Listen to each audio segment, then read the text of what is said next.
Alhamdulillahirrabbilalamin. Assalamualaikum warahmatullahi wabarakatuh teman-teman. Balik lagi dengan Raffi. Kali ini saya lagi. Ada Shin ya. Kali ini saya pengen sharing sedikit, bukan buku review ya. Ya mungkin review buku, mini book review. Judulnya Climate Capitalism, tapi ini karena pakai front facing kamera jadi mungkin kebalik.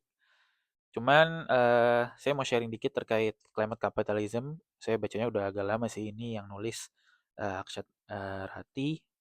Jadi di sini dia membahas sedikit tentang beberapa success story dari teknologi apa ya, dari inisiatif-inisiatif berbeda terkait perubahan iklim gitu. Narasinya sendiri cukup optimistik.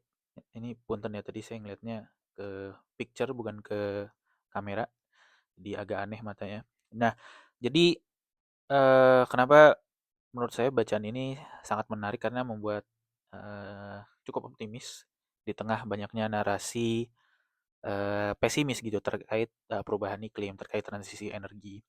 Contohnya adalah terkait yang saya suka, yaitu terkait pembahasan pengembangan pengembangan mobil EV ya, seingat saya di situ diceritakan sedikit perkembangannya seperti apa, disupport oleh Cina. Jadi di situ ada eh, satu aktor penting ya, bukan aktor ya, saya agak lupa namanya, tapi beliau berperan penting. Jadi beliau studi, beliau mengambil pengalaman industri di Jerman, lalu kembali lagi ke Cina dan sekitar tahun 2000-an kalau nggak salah itu membantu Cina untuk sektor electric vehicle-nya gitu. Dan kita ketahui sendiri sekarang ya, Cina dengan state intervention-nya, dengan insentif segala macamnya sangat menguasai EV dan juga baterai listrik gitu ya teman-teman. Jadi hal tersebut sangatlah menarik. Kenapa? Karena ya walaupun teknologi, ini pandangan personal, walaupun teknologi tidak akan menyelesaikan seluruh masalah, cuman hal tersebut akan berperan penting teman-teman. Karena ya misalkan untuk konteksnya pengurangan emisi, ya mobil listrik adalah kendaraan listrik yang gak harus mobil, misalkan bis dan segala macam, itu menjadi salah satu solusi. Walaupun tentu saja akan ada kritik dari life cycle analisisnya, cuman kembali lagi apakah kita akan menunggu Indonesia phase out coal-nya, tentu itu juga eh, aspek lain yang perlu untuk dibicarakan.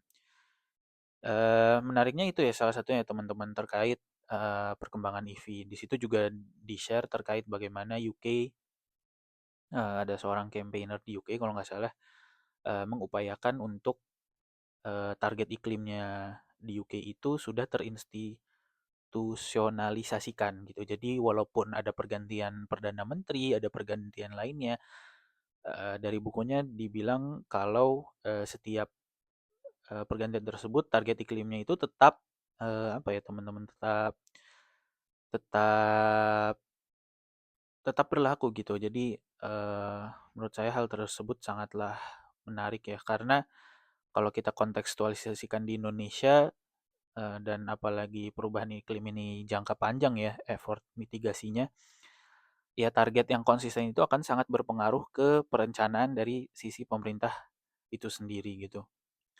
Mungkin itu terus di situ juga di-share terkait perkembangan solar panel di India ya kalau nggak salah ya.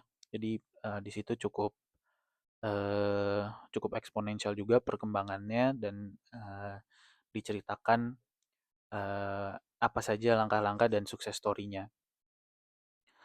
Em, jadi ya mungkin karena waktunya udah mau habis, jadi eh, terlepas kritiknya, kritik terhadap kapitalisme, saya merasa buku ini memberikan secercah harapan lah untuk saya pribadi, karena ya kalau memang kita akan menyelesaikan masalah perubahan iklim ini, mau tidak mau teknologi menjadi salah satu bagian, dan peningkatan dari efisiensi teknologi dari biaya tersebut ya masih sangatlah penting gitu.